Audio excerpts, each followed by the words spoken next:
Well, thank you everybody for attending the class. I hope you guys learned something today. Um, Real estate is actually simple and easy. You just have to do the activities. So, is there anything specific that you guys want me to talk about today? Oh, that's awesome. Yeah. No? I would love to see how your like what your day looks like on an average day. Like, Yeah, I was gonna say something like that too, Howard, because we got a lot of new agents on who, like, they don't really know what a lead generation looks Hmm. like and what it does. What you do in your morning and what you do in your day. Okay, that's good. We can start there.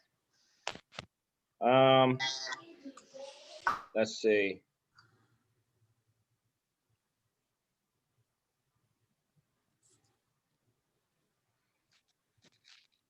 Okay, so my day starts at 8, 8:30, sometimes 9. Um, but I really would like to start my day from 8 o'clock, from 8 to 12, on the phones, and I'm calling people. So if you want to master expires and get their business, you need to be the first one to call them, and that's at 8 o'clock in the morning. So from like 8 to 8:30, 8 to 9, I will call expires. Um, How and do then you find expireds? that's a good question. I have a system. The system that I use is called Vulcan 7. I used to use Redex for many years. What I found that Vulcan 7 has the best phone numbers, hands down. Usually when someone picks up the phone, it's that person. And you can go right into your script, you know, right into your script. Thank you for taking my call. My name is Howard, with Keller Realty. I noticed that your property came off the market, and I'm calling you because I'm confident that I can sell your property. Are you still interested in selling? Just simple, go right. And if you get the wrong number, okay, I'm sorry that I called the wrong number. Well, while I have you on the phone, let me ask you a quick question. Do you have any real estate needs that I can possibly help you out with? And if they say no, that's fine. If they say yes, I've gotten business that way. And if I didn't get business that way, um, they have allowed me to stay in touch with them. I got their information and I market it to them. And That's all. eventually someone will, do business with you if you stay in front of them. So while we're talking about expired, and Les, I'm gonna get back to you about my total day. So basically it's from 8 to 12, but I'll break it down. So I haven't called expires in a while. I've been focusing on my sphere, past clients, repeat business, people that know me, like me, and trust me. And what I realized, that 85% of my business comes from past clients and repeat business and friends. So I've been doubling down on that. And I'll tell you what that looked like as well. So a couple of weeks ago, I said to myself, I haven't called expires in a while. So, let me call expires and have some fun. And I started calling, and a guy picked up the phone and we started talking. And he said, you know what? I'm a real estate broker, but I focus on commercial real estate. I said, really? I said, so we started talking. He said, well, my son, I think my son is with Keller Realty up in Pennsylvania. I said, really? And I had his property pulled up. He had it listed several times with other agents over the past couple of years, and he couldn't sell the property. And I just assured him that I'm confident and I'm the best agent to sell his property in today's market. And he was like, you know what? I like you. He said, I'm gonna let you talk to my son too. So he said, send me your information. So he gave me his email address. Later on, his son called me, and me and his son was talking. He said, you know what, Howard, I used to be with Remax, but now I'm with Keller Williams. And I gave the listing to a Remax agent, and he was horrible. And I told him that, I'm confident that I can sell this property. So he said, okay, send me an email. And he says, you know what, Howard, on my father's properties, I get at least 30% referral. Are you okay with that? I said, absolutely, I'm okay with that. It was $1 million property. So I sent him and his father an email. And in the email, I attached my listing package, and I also sent the video embedded in the email. And I just said something like, hey, Mr. T, this is how it went to the real estate doctor. I wanted to send you a quick video so that you could put a face with the name and see that I'm actually a real person. I'm confident that I can sell your property. At the bottom of this email, I have attached our introduction package that I'm quite sure that you will find very informative. So it went something like that, and I sent it to him. So the next day, I reached out to him. He says, Howard, that was really cool. I like that video. He said, I never saw that before. He said, listen, I'm gonna give you a shot to sell this property. He said, send me over the listing agreement. He said, I'm gonna give you 90 days and we'll go from there. I said, that's absolutely fine. Sent him the listing documents. He signed it immediately. I got some professional photographs of the property. We did a YouTube channel. As soon as we list the property, in the first couple of days, I had an offer on it. So in my mind, I was thinking I was going to do this virtual open house and everything else. Didn't even get there. Got an offer on it. We started negotiating. So we listed the property for $1,495,000. He says, Howard, I'm not going to take nothing less than 1.4. I said, all right, that's fine. Got an offer for 1.2. After a couple of days, I got them to come up to 1.4 million. So we came to an agreement. They had an attorney. So I advised my client to get an attorney. However, the offer that we came to agreement with, it was they was going to finance it. So they was going to put down like 400,000 to finance $1 million through TD Bank. During the attorney review process, we got another offer for 1.4 million cash. So I talked to the client about it, and I said, well, what you want to do? He said, well, what you think I should do? I said, well, cash is king, and they want to go to settlement in 3 weeks. He said, cancel the contract. We canceled the contract during the attorney review period, right? Then the other agent called me, my phone was blowing up. Howard, what happened? I said, listen, man, we got another offer, and the seller decided to go with it. So he said, well, my buyer's still in the game. My buyer's still in the game. So I said, okay, here's what we're going to do. I'm going to give you guys 24 hours. Give me your highest and best offer, and we're going to accept one. Well, the buyer who was financing, using financing in the beginning, changed her offer to all cash. And she came up to 1,525,000 with a 3-week closing date. And the other offer stayed at 1.4 million cash. And we went with the higher offer. And it's scheduled to go to settlement on the 22nd. And now the buyer's agent is telling me how we want to go on the 19th. And we're selling it as is, and they're responsible for everything. So I share that story with you because, some people are scared to call expireds. And I just wanted to have fun with it. I said, I haven't talked to them in a while, and got a $1 million listing, and it's going to settlement. It's like close to a $40,000 commission. And really, I didn't even do anything. I didn't even get a chance to market the property because the market is so hot right now. So don't be afraid to call expireds. This will be the biggest commission that I ever had in my life. I've never even had $1 million listing before, and we took it. It's going to settlement in 8 days. Great So job.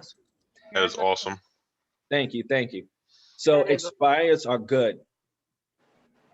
They really are. I have built a lot of my business off expires because when I got into the business, no one didn't know me. So I would call expires. I would knock on their door. And I didn't even know what to say. I knock on their door. And if they didn't answer after the second knock, I would run to my car. Like, okay, they're not home. And then when I got confident, they would just say, come on in. And they started inviting me into their homes. And they said, you know what, I really like your aggressiveness, and we're going to hire you. And I started selling houses. And a lot of expires, I still do business with them to this day, because what I realized is that real estate is not transactional. It's relationships based. And 85% of my business come from past clients and repeat business now. Howard, Yes. Can I ask you a quick question? Sure. You said when you got your confidence, can you please explain to them what helped you get your confidence?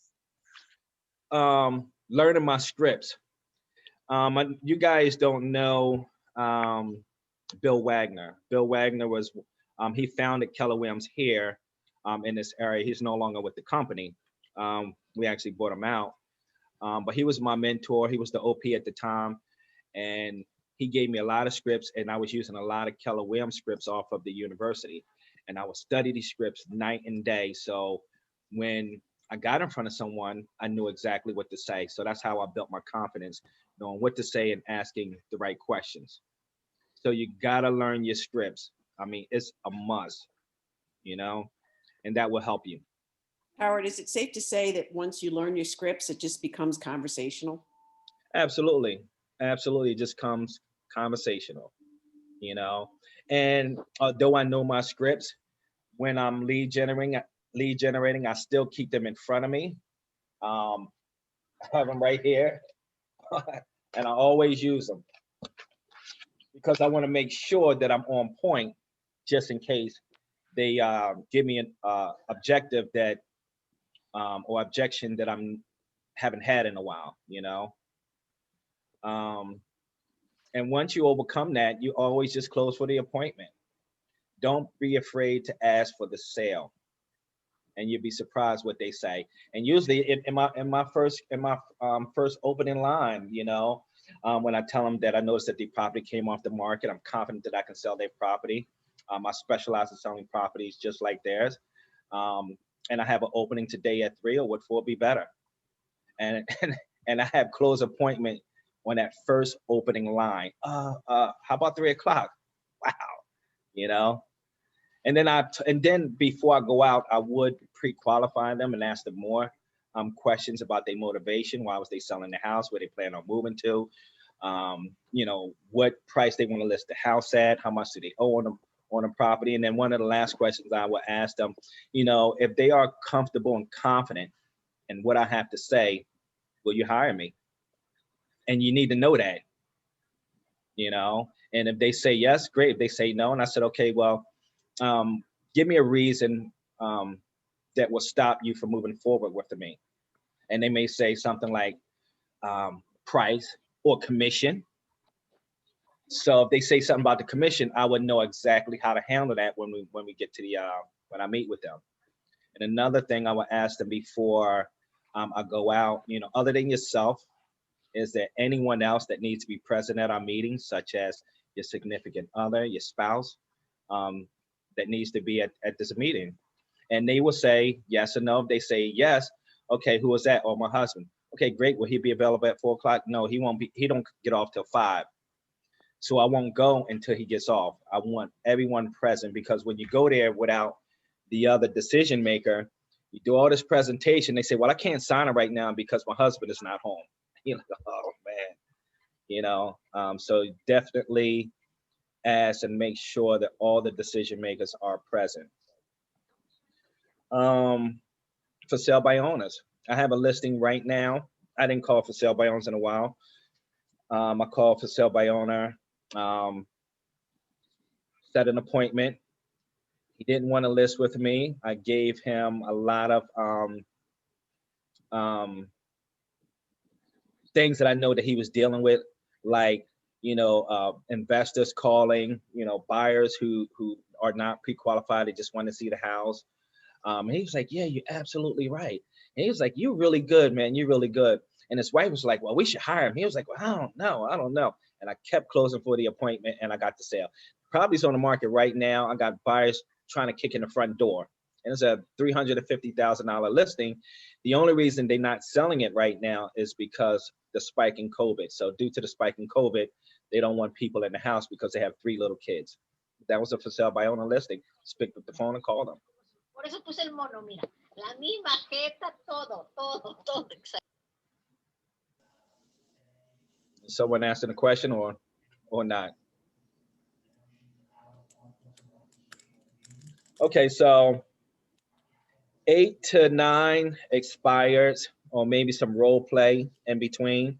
9 to 10 for sale by owners. And Or can I then ask you another question? sure. Do you role play every day? I used to, but due to the pandemic, I kind of put role playing off for right now, Okay. because I just wanted to, um, me personally, I just wanted to take some time and scale back a little bit, because I was going so hard. But I had a role play partner every day for years, and this is the first time that I haven't had a role play partner in a couple of months, and really it doesn't affect my business because I've been doing it for so long and I just know what to say and I always have my scripts in front of me. The So how important is it for the new agents to role play, do you think? oh, it's very important for them. As I mentioned, I've done it for years, and years and years, and role played every day. So it's important that you role play, you internalize the scripts, you make them your own, you sound genuine, and you learn how to listen instead of talking. Because once you internalize the scripts, you can actually listen and hear what the client is saying or what the customer is saying, and then you can capitalize on that. So yes, definitely role playing. I agree. So from 9 to 10, it would be for sale by owners, and then from like 10 to 12, I will call my sphere, which is people that know me, like me, and trust me, and past clients. Before, I also want to touch on this. I was calling for rent by owners, and those are basically investors. And I said, okay, I never called for rent by owners before, and this was last year, end of last year. And I just told myself, listen, I noticed that you have the property for rent, but I have many buyers that's looking to purchase a home in this area. Would you consider selling if the price was right? And he said, I actually got this one rented out. I said, okay. I said, well, I appreciate that. Well, do you have any other properties that you would consider selling? He said, yeah, maybe I do. So I sent him my information. I sent him a video of who I am. Um, Met with him at the property. Nice piece of property. Um, Gave him some numbers on where we can sell it at. On my way back to the office, and this was in October, on my way back to the office, someone called me and they said, Howard, you don't know me, but you know my fiance. And I just was referred to you. We're looking to buy a home. We was working with another real estate agent. We're not having, um, you know, good luck. So I asked her what she was looking for, and believe it or not, it was the same property that I just left from the investor, the rent by owner. And I set up an appointment with them in the office. They was already pre-qualified through Green Tree. They hired me, and I said, I think I got the perfect property for you. I showed them the property. We were supposed to put it on the market. I showed them the property, and they fell in love with it, and they bought it. And I didn't even put it on the market. And that was just calling an investor and just asking, would he sell his property? It wasn't really nothing. It wasn't a complicated script. The truth was, I had buyers that was looking in that neighborhood, and I wanted to know, would he sell it? And he said no, he didn't. He already had that one rented out.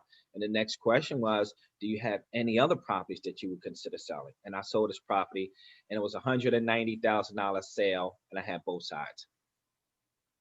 Howard, I'm Yes. going to be talking a lot. I kind of want to backtrack a little bit on, because you told me and Michelle that story one night. I want to backtrack on your day and how it starts, because there's something else that you do when you get up in the morning before you start your day. Can you please tell them what that is? Okay. I remember this. This is good.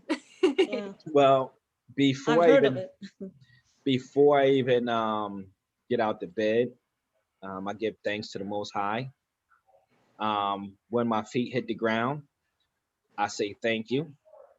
When I'm in the shower, I give gratitude for the hot water that I have, the rag, the soap, toothbrush, all these little simple things that most people take for granted.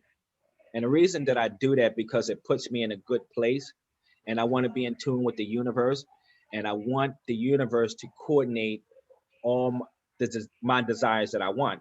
So when I walk my dog, I have affirmations. that I say to myself every day. And then when I go into the office, I have affirmations. But since I'm not in the office now, I'm doing it from home. I have affirmations and I say them every single day over and over and over. And magic happens.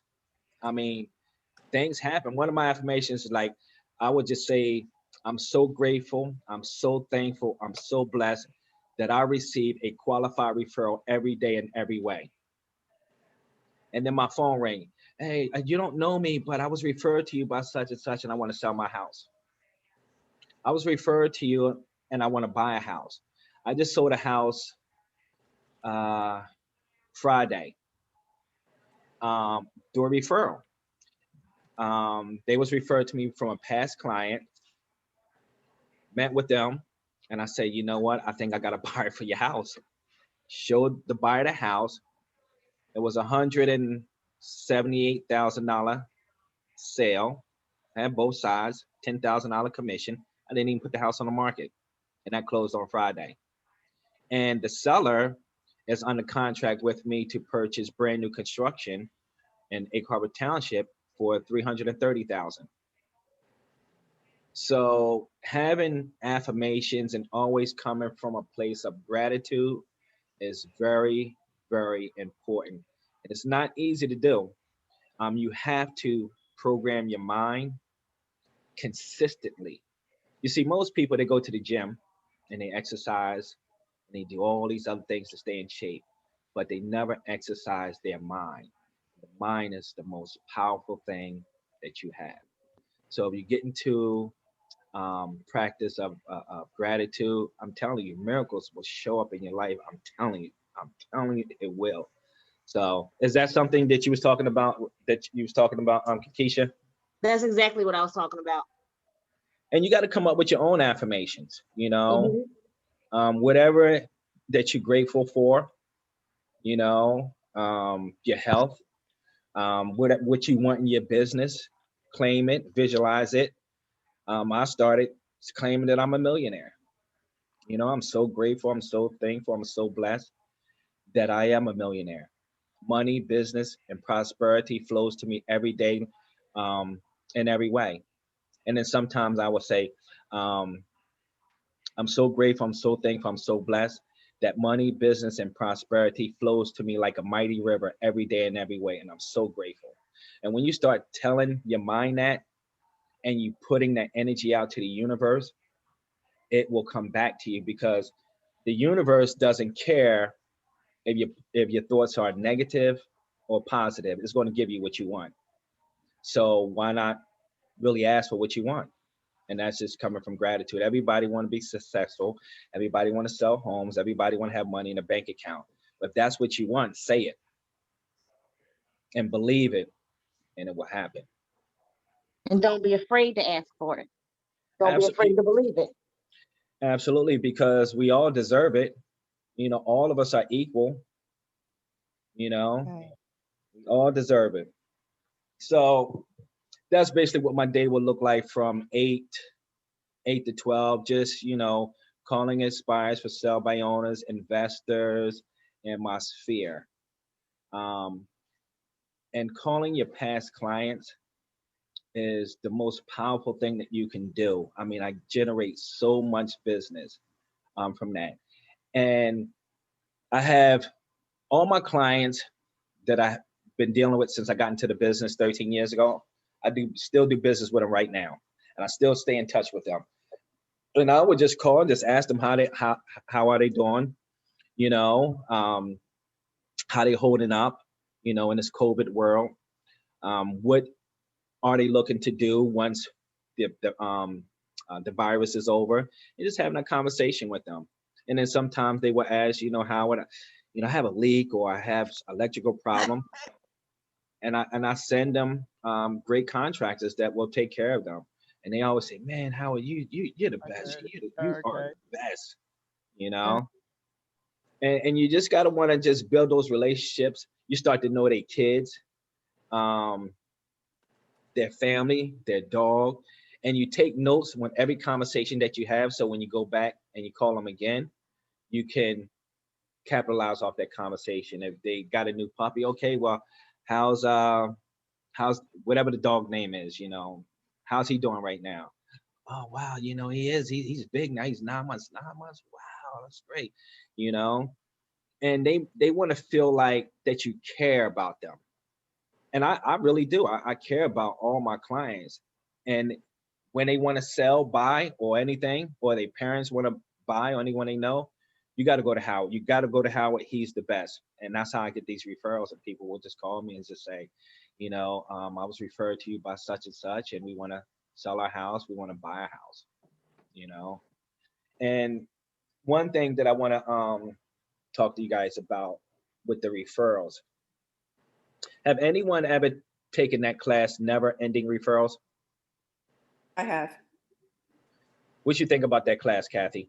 Thought it was great. It was That great. class is It's amazing. the bomb. I took it in 2018, and I'm taking it again right now as we speak.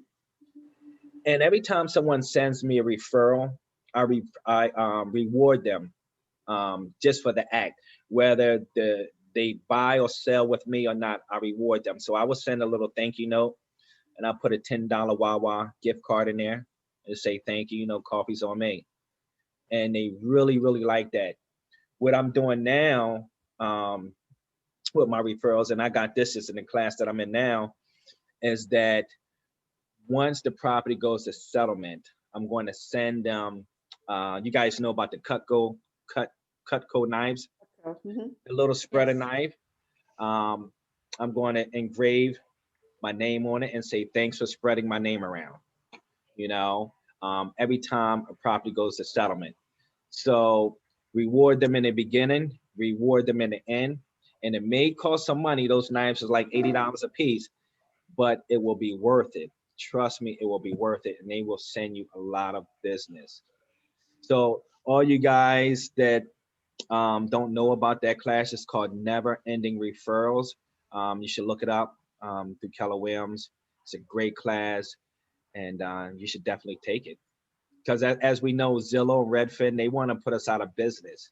But here's the thing, and this is why I'm not worried about it, because those giant companies are transactional.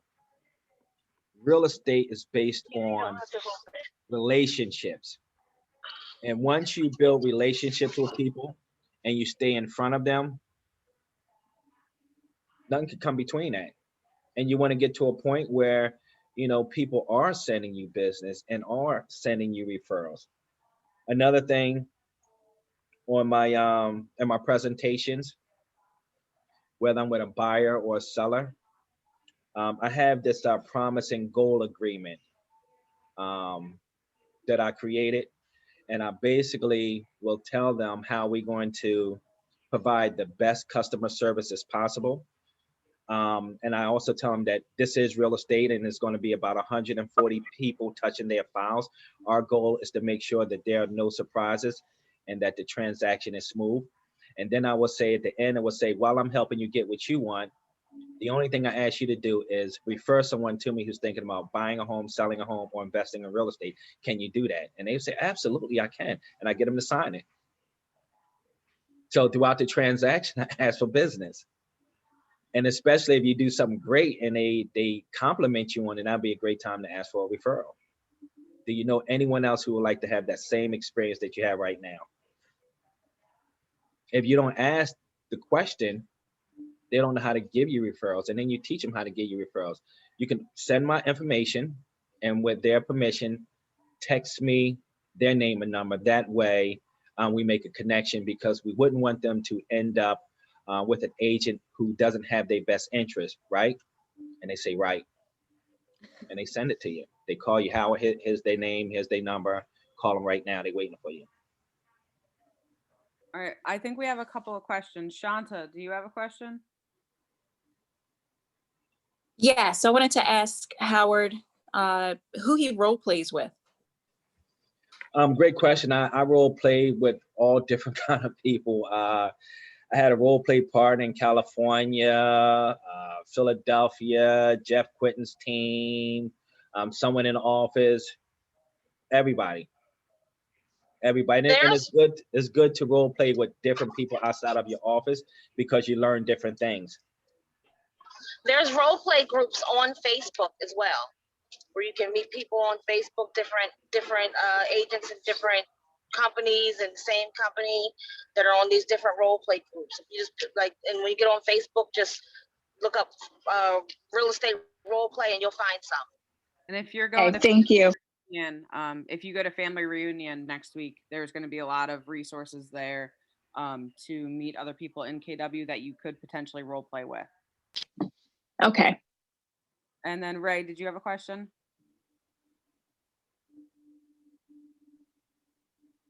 I have a question, actually. Go ahead.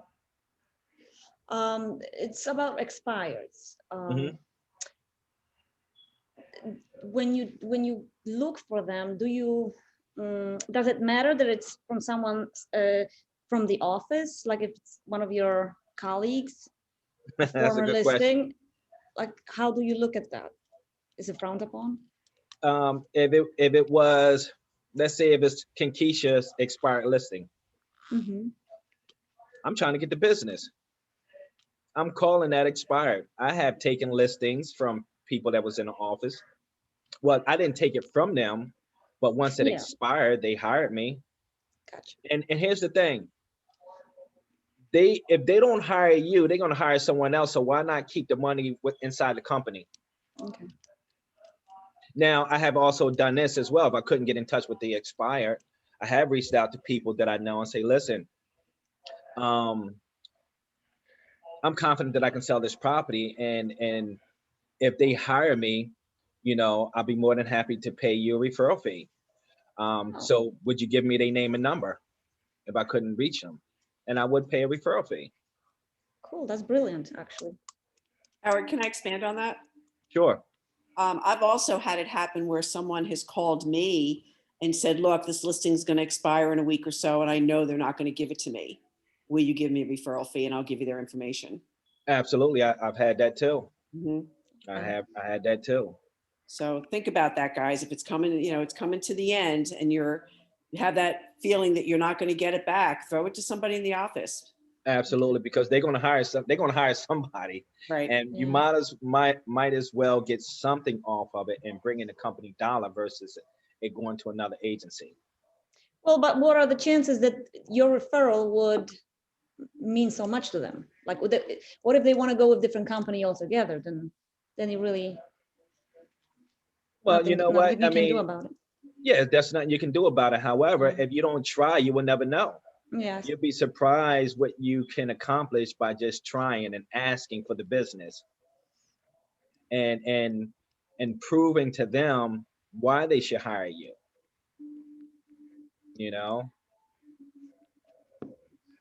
All right. Thank you. That's actually Offer your value great answer. proposition. Yes, what is your value proposition? One of my value propositions is, I have a communication guarantee. Like I call my clients every Tuesday between 1 and 2.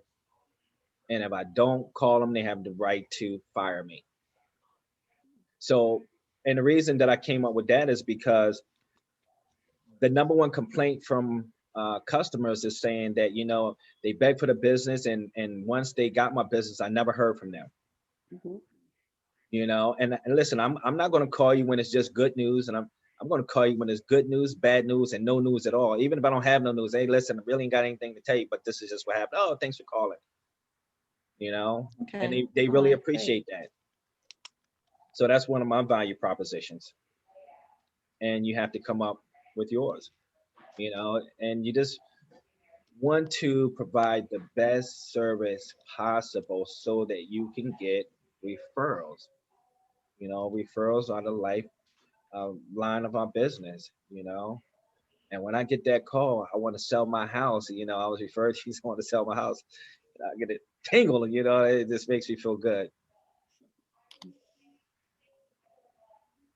And another thing, any questions or anything right now? Yeah, I think Kim has a question. Yeah. I do. So we're talking about finding sellers. How do you find buyers too? You know what I mean? Like, I know that the goal is to actually list it because that's what you want for the agency, right? But how do you also find buyers too? Like do you use some kind of program for that also, or is it just through referrals or? Good question. My buyers, how I find buyers is by asking for business from people that know me, like me, and trust me. You know, and if you don't have any clients, start with those people, your friends, your family, and then you'll be surprised. They'll tell you, like, you know, my coworker's thinking about buying a home. Great. Tell me a little bit more about that. And they tell you, okay, do you mind giving her my information? And then with her permission, text me their information as well. Sure. And that's how you get buyers. And if you once you get listings, listings brings buyers. You know, but basically, there's not really I don't, well, me personally, I don't pay for any online leads to get buyers. Um, I just ask people that I know for business, and I get buyers more off the listings. Cool, thanks. Or open houses, I think there's a good way for buyers because some Absolutely. of, some of them go around without agents. They don't have agents, they just look. And now social media. You know, you can do so much with social media. Oh, matter of fact, I'm glad I just talked about that because someone reached out to me yesterday that I went to school with. And she said she's back in town and she wants to buy a house. So I got to call her when we hang up. And she reached out on social media, you know. And the thing about social media, what I've learned, and I learned this at family reunion, you don't want to always talk about real estate. You know, you want to mix it up. Um, Something personal about yourself that people don't know, or showing a picture of yourself with your lady, or things that you're doing. And then post real estate no more than 3 times a week. Me, I just do it twice a week, you know, because um, you don't want them to be turned off by, oh, it's another real estate post. It's another real estate post, you know. So I do mine strategically. Every Wednesday and Saturday, I post something about real estate. Other than that, my thing is I like to post inspirational things, you know, positive things, you know. Great. So Great, thank you. you guys have expires, you guys have for sale by owners. You can go to if you don't have the scripts, or Keller Williams has all scripts now. You can go to Keller Williams University and download expired scripts for sale by owner scripts. They're all there. You can go to MikeFerry.com, download all of his scripts.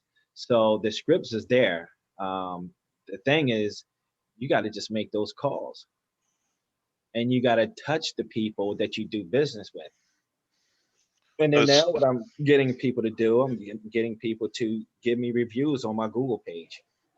You know, everybody that has bought or sold a house for me, give me a 5-star review.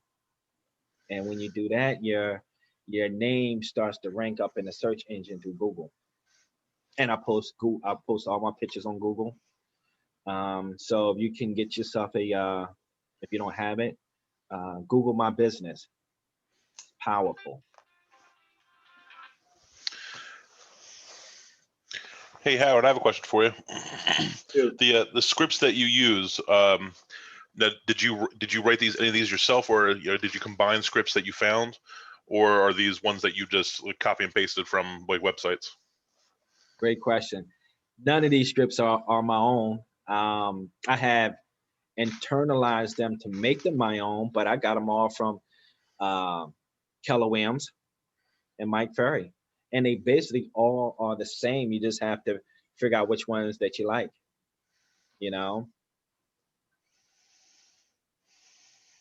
So you guys have it. You just got to just pick up the phone and make those calls, you know? And also what I'm going to start doing, client events. I've been wanting to do this for years, you know, having client events. And now it's going to be a virtual thing on social media with my clients, you know. Um, and you just want to hold something for them, make them feel special. You want to create a tribe, as they say, you know, and they will be your advocates, and they will go out there and get you business, you know. So that's definitely something that I'm going to implement in my business this year, because they my clients take great care of me, and like I said, it's 85% of my business comes from referrals. I mean, that's amazing. So I want to double down on that now.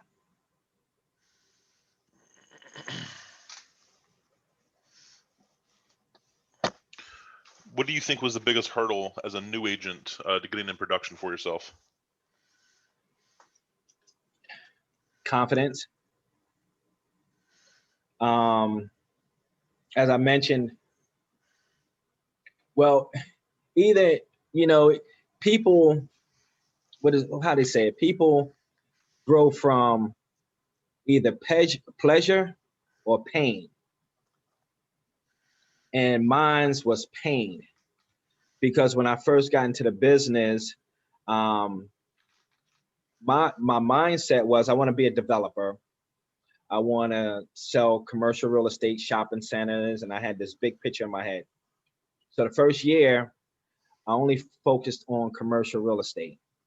I used up all my savings, quit my job. Um, it was really looking bad. Um, I was renting at the time, and I was getting evicted. And this is about a year. I didn't have the money. The landlord was so good, and I told the landlord, I said, "Listen, I'm not taking this personal. This is business. But I'm going to tell you, I'm going to turn this around, and whether I get evicted or not, I appreciate you, but I'm going to make it happen." So Bill Wagner, as I mentioned, was my mentor at the time. He was the OP at Keller Williams. He brought me in his office, he sat me down, and I'll never forget. He banged on the table. He said, "Howard, I know you want to be a developer, but you need to start selling residential real estate. That's where the money is. And once you start making money, then you can do your commercial." And I listened to him. I said, "Okay." And he gave me some scripts through Keller Williams, and I just started knocking on people's doors, you know, and it was the confidence. I didn't really have the confidence to know what to say. So I thought I did. I knock on the door, and I didn't hear anything. I run to my car. You know, I was just building up my confidence. Like, okay, at least I knocked on the door. Now they probably opened up the door, but all they seen was smoke coming from the car because I left. You know, I was afraid. And then when the pain became so great about me getting evicted out of my apartment, I started standing on a porch and knocking harder, looking for them. And they started opening up the doors and said, "Hey, come on in." And they started hiring me. I started selling houses, and I started paying my rent 3, 4 months in advance. And my landlord was like, "Wow, you really turned it around." It was the pain. The pain became so great. And I had small children at the time, and I didn't want to let them down. And I never looked back. And then 2 years after me being evicted, I bought my own house. And I never looked back. That's awesome story. Thank you. So you just gotta Quite build your inspiring. confidence up. Yeah, just build your confidence up and role play with people. It's always best to practice on each other than to practice in front of a client. Because either way, you're gonna be on stage in front of the client, and you want to be sharp. You want to be sharp as a knife, and you want to know exactly what to say when they want to cut your commission, you know, or they want to think it over, you know. And you know, you always get the, "Oh, I want to think it over." I can appreciate that. You know, this is a very important decision, right? And they say yes. So 2 minds or 3 minds if it's a husband and wife there, you know, so 3 minds are better than two. So tell me specifically what you want to think about or what you want to think over, and put it out. Let them put it right out there on the table. And they may say, "Well, you know what, we just got to think about the commission, or we got to think about how we're going to move forward." And then you ask them, okay, other than commission, is there anything else that will stop you from moving forward? And if they say that's it, then you just focus on the commission. And then after that is done, you can just push the paper over to them and say, okay, now that we came to an agreement, sign the contract. So that goes back to role playing, studying your scripts, internalizing them, because those questions or those objections are going to come up. And you don't want to walk out without the listing. You know, you want to take that listing. Howard, do you cut your commission? No, I don't cut my commission. If you notice on any of my listings, most of all my listings are at least 3%. Some of them are 3.25, some of them even 3.5%, but they're usually always at 3%. The only time I will cut my commission is when they don't have much money, and they might have to bring something to the table. Then it's not about my commission, it's about me helping them. Or if it is a investor who gives me a lot of business, then I just do it for 5%. But other than that, no, I don't cut my commission, not at all. Howard, can I ask a question?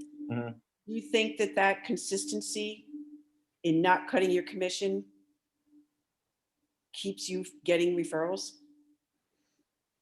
Because you're fair.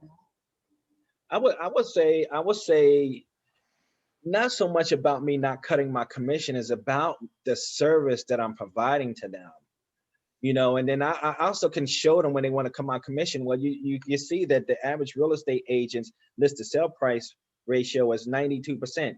Mine is 99%. So you can see that I'm netting my sellers 7% more than the average agent. And if the house is at $200,000, that's $14,000 that I'm netting them more than the other agent who wants to cut their commission. And then I asked them, what could you do with an extra $14,000?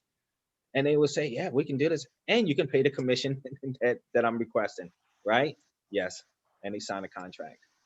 So you got to know how to handle that objection.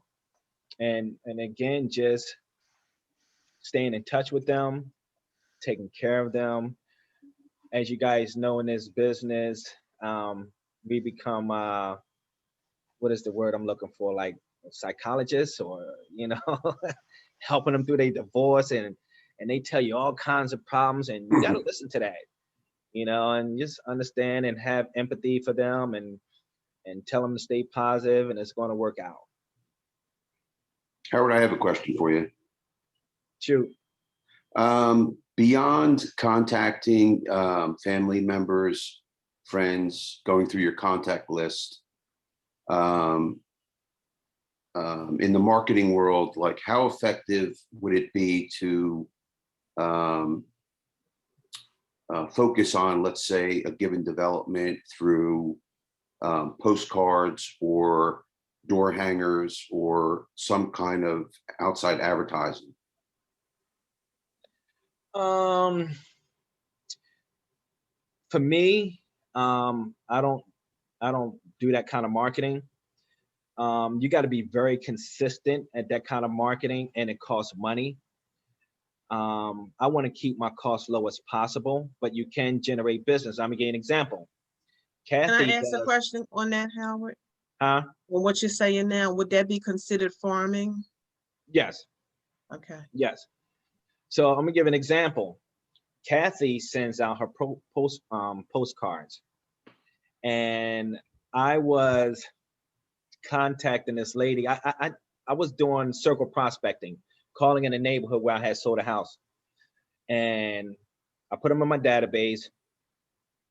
Kathy sent out a postcard about how she sold this house, and by the time I contact that lady, she said my house is under contract. I said, really? I said, well, I started talking to her, and I said, well, how'd you not call me? And she said, well, this lady, she sent out a postcard because she had sold a house in the neighborhood, and I gave her a call. Kathy sold the house. I'll never forget that. That was over in Bella Lakes. So kudos to you, Kathy. So it does work. but you want to make sure that you have a message that's that will get them to call you or call to action. So like, for example, I sold a house. It was, 100 and it was 21% above the asking price. And if I send out a card, I want to, put that in there, let them know about that and ask them, who do they know that would like to have that same experience. But you got to be consistent with farming. So another thing which you guys can do right now, there's a interest rates are at a all-time low. Also, inventory is at an all-time low. Reach out to the people that you know, have conversations with them, educate them, let them know that homes right now are selling 10 to 30% above asking price. That's phenomenal. And ask them, who do they know that you got buyers? Who do you know that would like to capitalize on the sellers market right now? And if they don't know anyone, tell them, keep that in mind and ask them, what's their plans, when they think about maybe making a move. If they say in a couple of years, and tell them if you could net 30% more right now on a $300,000 house, that's $60,000, right? No, that's $90,000 at 30% more on a $300,000 house. Now, what would you do with the extra $90,000? You got kids, right? Yeah, we got kids. That can pay off college for them.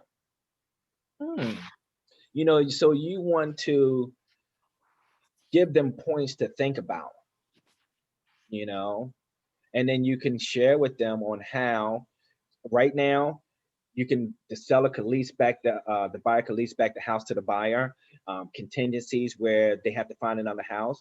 And if they want to know more about that, you say, listen, when would it be a good time for me to sit down with you and John and put this on paper, to show you what your options are so that you can make an informed decision? Are you available tomorrow at 3, or what 4 be better? And then you can do this virtually. You can do it in office. You can do it at the house. Give them a couple options and choose one. So right now, you guys can really be capitalizing off of that, because there's no inventory right now. You put a house on the market, man, it's going crazy. And then when you educate them, like, this is not going to be forever. This is a small window for them to take advantage of this opportunity, because once the market shifts, and I'm saying it's going to shift in 6 to 12 months, it's going to be worse than 2008 market crashing, because there are over 4 million people right now who are on some type of forbearance program. I mean, housing market is going to be flooded with homes, and the values are going to go down. So educate them on that. Call your investors. Ask them, do they want to liquidate some of their properties, free up their cash, so when the market do turn around, they can pick up some great deals. I got investors that sold their properties because I had the conversation with them, looking for properties right now. So there's many opportunities out there, guys. You just got to choose a couple and focus on it.